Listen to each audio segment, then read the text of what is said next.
प्रतियोगी परीक्षाओं की तैयारी करने वाले प्रिय विद्यार्थियों नमस्कार। हम बात कर रहे थे राजस्थान अध्ययन पुस्तक जो एनसीईआरटी और आरबीएसई की प्रमाणिक पुस्तक है जिससे आपके एग्जाम में प्रश्न जो है वो बनते हैं। तो उसी सीरीज़ के बारे में हम बात कर रहे थे। ये पूरी पीडीएफ जो है दोस्तों 360 पेज की होने वाली है। डाउनलोड कैसे करनी है, आपको फ्री में कैसे मिलेगी, ये भी मैं आपको इस वीडियो के माध्यम से बताऊँगा। आगे बढ़ेंगे तब बताऊँगा आपको सारी चीज़ें, ठीक है। एक बार हम प्रश्नों को सोल्व करते हैं। अपना अध्याय चल रहा है कक्षा 10 का 8वां अध्याय जिसका नाम है राजस्थान के लोक नृत्य और लोक नाट्य, जिसमें हमने 40 महत्वपूर्ण प्रश्न के बारे में बात की थी। बाकी के आगे क्वेश्चन जो है उनके बारे में बात करते हैं। तो चलिए शुरू करते हैं। 40वां महत्वपूर्ण प्रश्न आता है अपना कि तुर्रा कलंगी में होने वाले जो संवाद है दोस्तों उनको क्या कहते हैं। तो उनको बोल के नाम से जाना जाता है। तुर्रा कलंगी में जो संवाद होते हैं या फिर जो बातें होती है वही बोल के नाम से जानी जाती है, बस कोई अलग है नहीं, बस आपको नॉर्मली याद रखना है।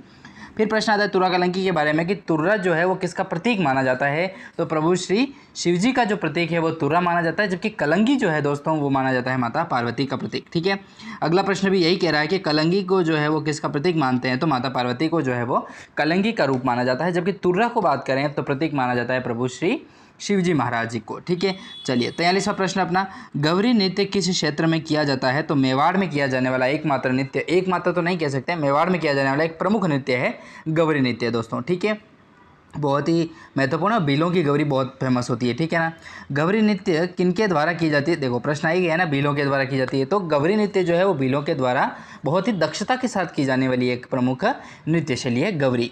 अगला प्रश्न देखिए 45वां कि भाद्रपद कृष्ण प्रतिपदा को भोपा किस देवी से गौरी मंचन की जो है वो आज्ञा लेते हैं दोस्तों। तो खेड़ा देवी जो आती है उनसे जो है वो आज्ञा लेते हैं कि हम गौरी करना चाहते हैं, ठीक है। रक्षाबंधन का जैसे ही त्यौहार नज़दीक आता है उसी समक्ष जो है वो ये नृत्य किया जाता है, गौरी नृत्य जो अपने गाँवों में काफ़ी प्रसिद्ध होती है। तो भाद्र कृष्ण प्रतिपदा को जो है वो भोपा देवी का एक मंचन करता है आज्ञा लेकर के, वो है अपने खेड़ा देवी का, ठीक है। चलिए 46वां प्रश्न आता है अपना, महत्वपूर्ण प्रश्न है अपना। 46वां प्रश्न कह रहा है कि गौरी का मंचन कितने समय तक होता है दोस्तों। तो 1.25 महीना तक जो है वो गौरी का मंचन किया जाता है। 47वां प्रश्न देखें तो प्रश्न है अपना कि गौरी का कौन सा पात्र स्त्री रूप में माता पार्वती और भगवान शिव जी या भगवान विष्णु जी का जो है वो रूप होता है। तो राया, ठीक है। उसी के अंतर्गत बात करें तो राया जो है वो राई बूढ़िया करके अपन उसमें पात्र होते हैं। तो गौरी का जो ऐसा पात्र है जो स्त्री का रूप जो है वो पार्वती का धारण करता है, भगवान विष्णु का रूप लेता है, तो वो है अपना राया। फिर 48वां प्रश्न देखें तो गौरी का मुख्य पात्र कौन होता है दोस्तों। तो बुढ़िया जो है वो गौरी का प्रमुख पात्र माना जाता है, बुढ़िया, ठीक है, राई बुढ़िया जिसको कहते हैं। तो राया होता है स्त्री का पात्र, माता पार्वती का, भगवान शिव जी का, विष्णु जी का।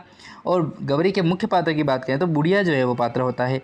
49वां प्रश्न है होली के अवसर पर किया जाने वाला पश्चिमी राजस्थान का प्रसिद्ध लोकनाट्य कौन सा है। तो रम्मत, ठीक है। दोस्तों बहुत समय हो गया, लगभग आधा महीना हो चुका है, कुछ वीडियोस नहीं अपलोड हो पाए, तो बाकी क्वेश्चन जो हैं उनके बारे में बात करते करते हम अब धीरे धीरे टाइम मिलेगा तो बढ़ेंगे आगे। 50वां प्रश्न देखें तो 50वां प्रश्न है कि रम्मत लोकनाट्य के अखाड़ों की शुरुआत किसके द्वारा की गई थी।